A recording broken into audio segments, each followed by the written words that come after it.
베이브 루스에 관한 재밌는 사실들. 베이브 루스는 위대한 야구 선수 중 한 명입니다.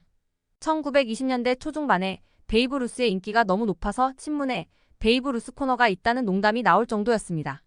베이브 루스는 역사상 가장 위대한 야구팀으로 평가받는 뉴 양키스 세대의 선수들인 머더러스 로우의 일원이었습니다. 베이브 루스는 조니 실베스터라는 11세 소년이 병원에 입원해 있다는 소식을 듣고 그를 위해 홈런을 치겠다고 약속했습니다. 약속대로 베이브 루스는 1926년 월드 시리즈에서 홈런을 쳤고 이 홈런은 지금까지도 가장 인기 있는 홈런 중 하나가 되었습니다. 예상대로 이 소식이 알려지자 언론은 이를 대대적으로 보도하고 과장했습니다. 심지어 베이브 루스가 혼자서 실베스터의 목숨을 구했다는 주장도 있었습니다. 1925년 베이브 루스에게 유리한 상황은 많지 않았습니다. 첫째, 그는 체중이 너무 많이 증가하여 몸 전체에 고르지 않게 분포되어 상체는 크지만 손목과 다리는 가늘었습니다. 베이브 루스는 또한 끊임없이 아팠습니다. 한 번은 노스캐롤라이나주 애슈빌에서 쓰러져 병원에 입원하기도 했습니다.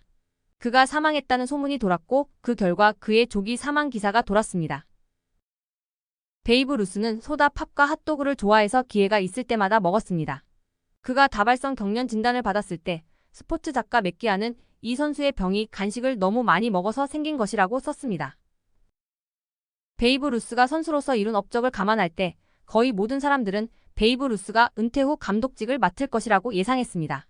하지만 놀랍게도 그런 일은 일어나지 않았고 베이브 루스의 감독직 인수에 관심을 보인 구단도 없었습니다. 대부분의 팀 소유주와 단장들은 베이브 루스의 화려한 라이프 스타일을 평가한 후 그가 자신들의 프로젝트에 적합하지 않다고 판단했습니다. 베이브 루스가 자기 자신도 관리하지 못하는데 어떻게 야구팀을 관리할 수 있겠느냐는 우려를 표명한 사람도 있었습니다. 베이브 루스는 1895년 2월 6일에 태어났습니다. 그의 본명은 조지 허먼 루스 주니어로 그가 어떻게 베이브라는 별명을 얻게 되었는지는 여러 가지 설이 있지만 확실하지 않습니다. 가장 널리 알려진 이야기는 이 야구 스타가 잭 던의 마이너리그 볼티모어 오리올스에 입단했을 때 선배 선수들이 그를 던의 베이브라고 불렀다는 것입니다. 다른 사람들은 루스가 식당, 호텔, 기차에서 식사할 때 에티켓을 제대로 지키지 못해서 붙여진 이름이라고 말합니다. 피츠버그 파이어리츠의 투수 베이브 아담스도 나이에 비해 어려 보였기 때문에 같은 별명으로 불렸고 당시 야구계에서 베이브는 흔한 별명이었습니다.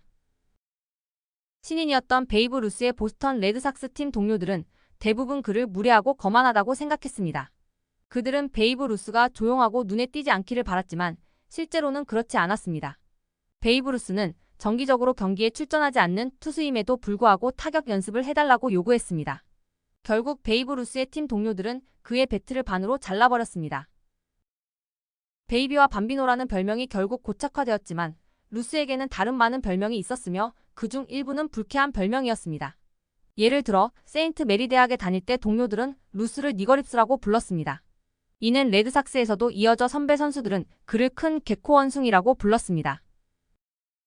1920년 1월 5일 베이브 루스는 뉴욕 양키스로 이적하면서 헤드라인을 장식했습니다. 그의 이적은 논란의 여지가 많았습니다. 처음에는 많은 사람들이 레드삭스가 엄청난 승리를 이끈 스타 플레이어를 팔 이유가 없다고 생각했습니다. 그러나 이 스타는 자신의 계약에 대한 재평가를 원했고 자신의 도구를 내려놓겠다고 위협했습니다. 레드삭스 팬들은 분열되었고 많은 사람들이 그를 팔아넘긴 팀 경영진을 비난했습니다. 반대로 베이브 루스가 관리가 불가능해졌다는 의견도 있었습니다. 1903년부터 1919년까지 레드삭스는 16번의 월드시리즈 중 5번을 우승했습니다. 1920년 베이브 루스가 팀을 떠난 후 1946년까지 우승은 없었습니다. 2004년에야 월드시리즈에서 한 번 더 우승했고 그 결과 밤비노의 저주라는 야구 미신이 생겨났습니다. 베이브 루스는 뉴욕 양키스로 이적하여 최다 홈런 기록을 경신한 후 혼자서 관중을 끌어모아 경기장을 가득 채웠습니다. 예를 들어 1920년 5월 16일 루스와 양키스는 폴로 그라운드에 38,600명의 관중을 끌어모았습니다. 당시에는 정말 대단한 일이었습니다. 1만 5천 명이 넘는 팬들이 입장하지 못했다고 상상해보면 더욱 놀랍습니다. 1922년 베이브 루스는 뉴욕 양키스와 재계약하여 연간 5만 2천 달러의 연봉을 받았습니다. 그의 연봉은 두 번째로 높은 선수보다 2배 이상 많았으며 팀 전체 선수 연봉의 40%를 차지했습니다.